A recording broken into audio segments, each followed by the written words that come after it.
जय श्री राम दोस्तों हम सभी लोगों ने श्री रामचरितमानस का कई बार पाठ किया होगा, कई बार सुनी होगी, परंतु श्री रामचरितमानस में बहुत कुछ ऐसा है जिसके बारे में अगर हम लोग जानने की कोशिश करें तो यकीन मानिए इसका कोई अंत नहीं है। अथाह अर्थ भरा हुआ है, अथाह प्रश्न है, और इन्हीं प्रश्नों के चलते आज कलयुग में कई लोग श्री रामचरितमानस जैसे पवित्र ग्रंथ पर उंगली उठाते हैं। इसका एकमात्र कारण यह है कि कहीं ना कहीं वो एक कहावत है ना, अधजल गगरी छलकत जाए, तो कहीं ना कहीं हमारा अधूरा ज्ञान जो है ना वो भी इस चीज़ का कारण है जो हम अपने ही धर्म ग्रंथों पर उंगलियां उठाते हैं। श्री रामचरितमानस में आप सभी को पता है श्री तुलसीदास जी ने श्री राम जी की जीवन का पूरा वर्णन किया है, लेकिन यह चीज़ असंभव है कि हर एक पल हर एक चीज़ के बारे में वो इस चीज़ में वर्णन कर पाते, श्री रामचरितमानस में वर्णन कर पाते, या किसी भी चीज़ को किसी भी बात को विस्तार से बता पाएँ, ऐसा बता पाना पॉसिबल नहीं है। ठीक है ना। तो हम लोग क्या है, वहाँ पे किसी चीज़ को पढ़ा, उसको समझने की कोशिश नहीं की, बस उसके अर्थ पे चले गए, और क्या हुआ, अर्थ का अनर्थ कर डाला। बहुत सारी ऐसी चीज़ें हैं, टाइम टू टाइम आप लोग सोशल मीडिया पे देखते भी रहते होंगे, कई लोग इस चीज़ को लेकर के उंगली उठाते हैं, कहीं किसी बात को लेकर के।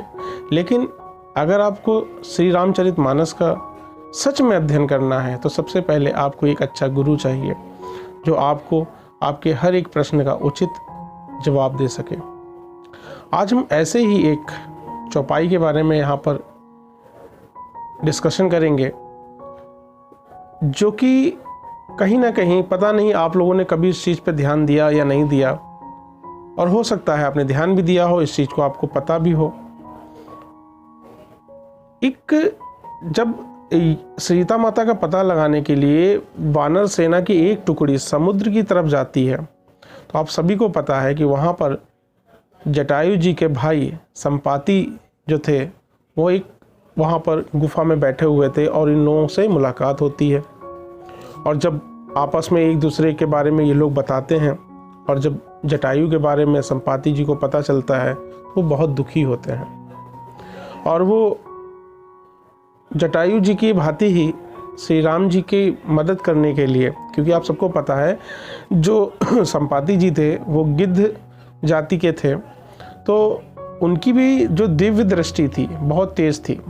गिद्ध ऑलरेडी बहुत दूर तक का देख सकता है, तो उन्होंने वहाँ से बैठे बैठे ही सीता माता जी का पता बता दिया था कि समुद्र के पार एक लंका है, स्वर्ण की लंका है, वहाँ पे अशोक वाटिका में सीता माता जी है। अब जब ये सब चीज़ें उन्होंने बता दी भाई, तो ये बात आई कि भैया 100 योजन का समुद्र पार कौन करे। तो कई लोगों ने तो संपाति जी से जो है निवेदन किया कि आप ही जो है मतलब जो है पार चले जाइए और इस चीज़ का जो है थोड़ा निश्चित पता लगा लीजिए। तो संपाति जी ने कहा भाई देखो, मैं तो अब बहुत वृद्ध हो चुका हूँ और मेरे पंखों में इतनी ताकत नहीं है कि मैं समुद्र पार कर सकूं। हाँ भाई, आप में से अगर कोई ऐसा हो तो आप इस कार्य को कर लीजिए, और इस कार्य को वही कर सकता है जो बहुत बलशाली हो, बुद्धिमान भी हो, क्योंकि जो लंका नगरी है ना पूरी राक्षसों से भरी हुई है, माया नगरी है, वहाँ बहुत ही बुद्धिमान इंसान की ज़रूरत है। भाई जितने भी लोग वहाँ थे सब लोग अपनी बल के बारे में बताने लगे, बुद्धि के बारे में बताने लगे, लेकिन किसी में इतनी हिम्मत नहीं थी जो समुद्र को पार कर जाए। अब बात आई कि भाई कौन जाएगा। सभी की नज़रें जामवंती जी की तरफ, क्योंकि जामवंती जी भी बहुत बलशाली थे भाई। तो जामवंत जी ने कहा देखो मेरी तो भाई उम्र हो गई, और आप सभी को पता है कि जामवंत जी बहुत ही वृद्ध थे। बोले कि वो बात अलग है, जब मैं जवान था तो मेरे लिए कोई भी काम मुश्किल नहीं था, ठीक है ना, लेकिन अब यह कार्य मेरे लिए बहुत कठिन है। तो फिर बात आती है अंगद जी पे, क्योंकि अंगद जी आप सभी को पता है बाली के पुत्र थे, और बाली कितना शक्तिशाली था यह आपको बताने की आवश्यकता नहीं है, ठीक है ना। उसने रावण को भी आप सभी को पता 6 महीने तक अपनी काख में दबा के रखा था। तो बाली को, आप सभी को पता है कि बाली को एक आशीर्वाद प्राप्त था कि अगर बाली के सामने कोई युद्ध की भावना से आता था तो उसकी आधी शक्ति बाली में चली जाती थी। बाली बहुत बलशाली था। तो जामवंत जी ने, अच्छा ये भी जामवंत जी को पता था कि अंगद भी उसी तरीके से बहुत बलशाली है। तो भाई अंगद जी से कहा गया तो आप में तो इतना बल है, आप जाइए, चले जाइए। तो अंगद जी ने वहाँ पे कहा है, और ये चीज़ आप किष्किंधा कांड के जो 29वां दोहा है उसके बाद आप वहाँ देखिए, वहाँ पर लिखा हुआ है श्री रामचरितमानस में कि अंगद कहाँ जाऊँ मैं पारा, जिय संशय कछु फिरती बारा। अंगद जी कहते हैं पार तो मैं चला जाऊंगा, अंगद कहाँ जाऊं मैं पारा, पार तो मैं चला जाऊंगा, जिय संशय, मन में लेकिन मेरे एक संशय है, कछु फिरती बारा, वापस आने में मुझे संशय है। मतलब उनका कहने का ये था कि मैं चला तो जाऊंगा, इसमें मुझे कोई दिक्कत नहीं है, लेकिन वापस आने में मुझे संशय है कि मैं वापस आ पाऊंगा या नहीं आ पाऊंगा। अब इतनी सी बात लिखी हुई है, लेकिन ये क्यों लिखा है इसका पूरा विस्तार वहाँ पर श्री रामचरितमानस में आपको नहीं मिलेगा। लेकिन आप सभी को पता है कि हमारे सनातन धर्म में बहुत सारे धार्मिक ग्रंथ हैं और किसी भी एक धर्म ग्रंथ से आप अधिक पूरी जानकारी नहीं प्राप्त कर पाएंगे। इसीलिए जितने भी हमारे संत महामुनि लोग हैं, हम लोग उनकी शरण में क्यों जाते हैं? क्योंकि वो लोगों ने बहुत ज़्यादा धार्मिक ग्रंथों का जो है अध्ययन कर रखा है।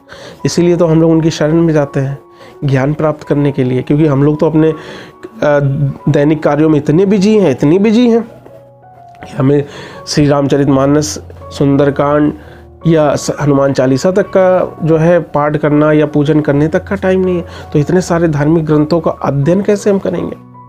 इसीलिए कहा गया है कि किसी न किसी संत के पास बैठिए, किसी अच्छे समझदार इंसान के पास बैठिए, तभी तो आप इन सब चीज़ों को जान पाएंगे। तो ऐसा क्यों कहा गया है? अब मैं इतना बड़ा, आप ये मत समझिएगा कि बहुत बड़ा मैं ज्ञानी हूँ, मैं भी इन चीज़ों का कहीं ना कहीं से अध्ययन करता हूँ, कहीं ना कहीं से सुनता हूँ, पढ़ता हूँ, और वही चीज़ें मैं अपने यूट्यूब चैनल के माध्यम से आप लोगों तक पहुँचाता हूँ।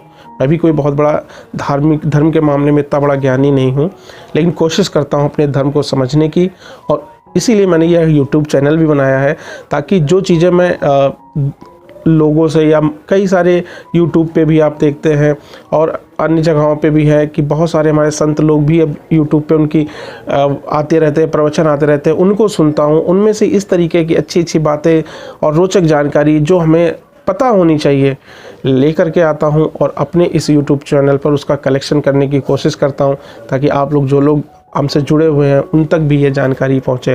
क्योंकि हम सब लोग इतने बिजी हैं कि यकीन मानिए इन सब चीज़ों को खोजना, उनको समझना, हम लोगों के पास इतना टाइम नहीं है। मैं आप लोगों से एक बात और कहूँगा कि अगर इस चैनल में कोई भी मैं ऐसी बात बोल जाऊँ गलती से जो अनुचित हो, तो इसके लिए मुझे प्लीज़ माफ़ कर दीजिएगा। क्षमा याचना मैं पहले से ही करता हूँ, क्योंकि मैं भी इन सब चीज़ों का जो कलेक्शन है ना, वो किसी न किसी संत के प्रवचनों से ही लेता हूँ, सोशल मीडिया का यूज़ करता हूँ, और इंटरनेट के माध्यम से, धार्मिक किताबों के माध्यम से मैं इस ज्ञान को अर्जित करता हूँ, जो आपको यहाँ पर मैं बताता हूँ। तो ऐसा क्यों कहा अंगद जी ने कि भाई मैं चला तो जाऊँगा लेकिन वापस आने में मुझे संशय है? इसके बारे में कई जगह पे मैंने पढ़ा तो मुझे बहुत ही अच्छी जानकारी लगी, तो वो मैं आपको बता रहा हूँ। तो जैसा कि मान्यता है, कहा जाता है कि जब बाली और रावण में युद्ध हुआ था तो बाली ने रावण को हरा दिया था और 6 महीने तक अपनी आँख में दबा करके उसे पूरा घुमाते रहे थे, ठीक है ना। तो उसके बाद रावण ने क्षमा याचना मांगी और बाली और रावण की बहुत अच्छी मित्रता भी हो गई थी। तो जब मित्रता हो गई थी तो जो रावण का पुत्र था अक्षय कुमार, जिसे हनुमान जी ने अशोक वाटिका में मार डाला था, और इधर बाली के जो पुत्र थे अंगद, ये दोनों लोग एक ही गुरुकुल में पढ़ते थे। अब क्योंकि अंगद जी वानर जाति के थे तो भाई उनका तो स्वभाव ही है उत्पाद करना, शैतानियाँ करना, तो छोटे भी थे तो शैतानियों के वश में वो क्या करते थे, जो अक्षय कुमार के थे, जब तब थप्पड़ लगा दिया करते थे। कभी सिर पे मार दिया, कभी थप्पड़ लगा दिया, और अक्षय कुमार जी हमेशा रोते रहते थे। क्योंकि अंगद जी का बल तो था ही था, तो उनका हाथ हल्के से तो लगता नहीं था। तो कई बार उन्होंने गुरुजी से इस चीज़ की शिकायत की, लेकिन अंगद जी मानने वाले नहीं थे। एक बार गुरुजी इस बात से बहुत तंग आ गए। अक्षय कुमार रोज़ शिकायत करता। तो इस चीज़ से उनके गुरुजी जो है बहुत परेशान हो गए और उन्होंने अंगद को एक तरीके से श्राप दे दिया कि सुनो अंगद, अब की बार अगर तुमने अक्षय कुमार को हाथ भी लगाया तो यकीन मानना तुम्हारी मृत्यु हो जाएगी। तो इस तरीके का श्राप जब गुरुजी ने अंगद को दे दिया कि अगर तुमने अक्षय कुमार को अगली बार हाथ भी लगाया या मारा भी तो आपकी मृत्यु हो जाएगी। तो अंगद जी ने जब ये सुना तब से अंगद जी ने अक्षय कुमार को मारना छोड़ दिया। अब यहाँ पर अंगद जी चले तो जाते, अंगद जी ने कहा भाई हम चले तो जाएंगे, अब अगर हम दोस्त बन के जाएं तब तो कोई बात नहीं है भाई, जाएंगे, हमारा स्वागत भी हो जाएगा, कोई दिक्कत नहीं। लेकिन हम तो एक तरीके से गुप्तचर बन के जा रहे हैं और वहाँ मान लीजिए राक्षसों ने हमें पकड़ लिया या राक्षस जान गए हैं कि हम आए हुए हैं, तो हमारा सामना हो सकता है कि जो रावण के पुत्र हैं अक्षय कुमार से हो जाए।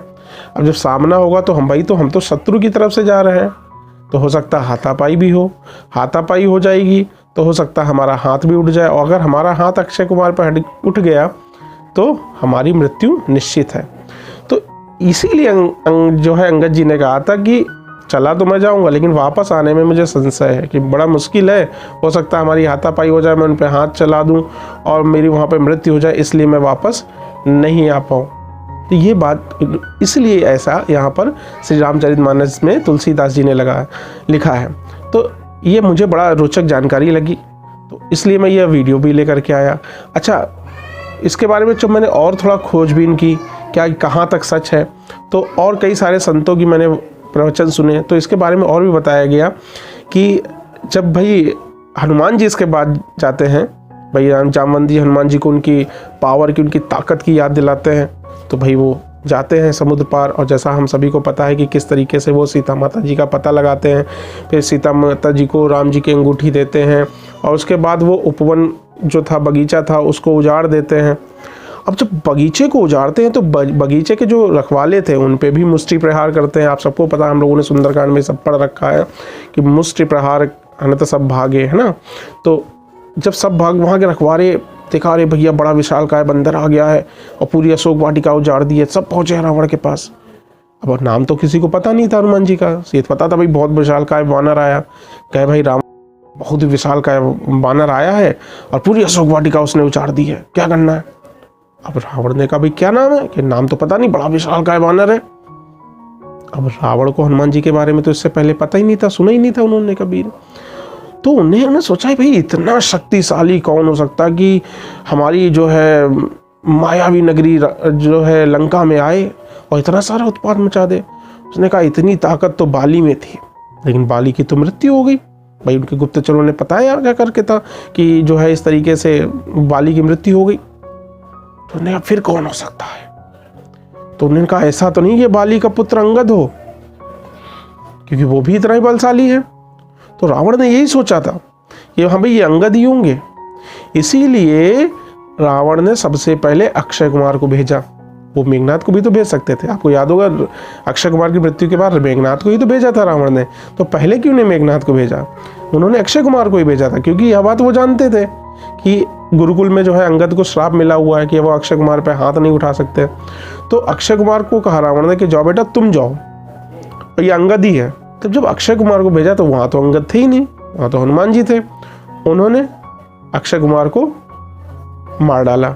अक्षय कुमार को हनुमान जी, क्योंकि हनुमान जी तो भाई बुद्धि उनके पास तो बहुत है, बुद्धिमान है वो, तो वो जानते थे इस चीज़ को कि अक्षय कुमार को अगर मैंने नहीं मारा तो आने वाले समय में युद्ध तो होना ही है, तो अंगद का सामना हो जाएगा कहीं, तो अंगद जी की मृत्यु निश्चित है। तो उन्होंने अक्षय कुमार को वहीं पे मृत्यु दे दी, वो भी टेंशन खत्म। अब जब रावण को पता चला कि भाई अक्षय कुमार तो मर गए, अब रावण को शक हुआ कि भाई ये अंगद तो नहीं हो सकता, क्योंकि अंगद तो मार ही नहीं सकता था अक्षय कुमार को। तब उन्होंने मेघनाथ को भेजा था, ठीक है ना, तब उन्होंने मेघनाथ को भेजा और मेघनाथ से भी कहा कि ऐसा करना, उसे मारना मत, पकड़ के ले आओ, मैं देखना चाहता हूँ कौन इतना बलशाली जो है बानर है, बाली के बाद अंगद के बाद कौन इतना बलशाली है, मैं तो इन्हीं को जानता था, बस तुम पकड़ के लाना उसे, मैं देखना चाहता हूँ कि कौन है वो। तो ये सब बातें हैं जो हम आप सबको पता होनी चाहिए हमारे धार्मिक ग्रंथों के बारे में, और इसीलिए आप सभी से मेरा निवेदन है, कितना भी आप बिजी हो धन कमाने में, यश कमाने में, थोड़ा सा समय अपने धार्मिक ग्रंथों के लिए भी निकालिए। हर एक धार्मिक ग्रंथ को थोड़ा थोड़ा टाइम दीजिए, उनका अध्ययन करिए, उनको समझिए, संतों के प्रवचन सुना करिए, और जहाँ भी आपके आसपास भागवत या राम कथा हो रही हो वहाँ जरूर जाइए। दोस्तों, ऐसी ही अद्भुत जानकारियाँ आपके लिए लेकर के आऊँगा। अगर आपके मन में भी धार्मिक ग्रंथों को लेकर के कोई भी प्रश्न हो, आपसे निवेदन है कमेंट बॉक्स में जाकर के वह प्रश्न जरूर डालें। इससे मेरा भी ज्ञान बढ़ता है और मैं कोशिश करूंगा कि उसका कहीं ना कहीं से सटीक जवाब लेकर के इस YouTube चैनल पर डालूं, ताकि हम सब अपने धार्मिक ग्रंथों को, अपने सनातन धर्म को बहुत अच्छे से समझ पाएँ। इसी अच्छी सोच के साथ मैं ललित शुक्ला आप सभी से विदा लेता हूँ। जय श्री राम।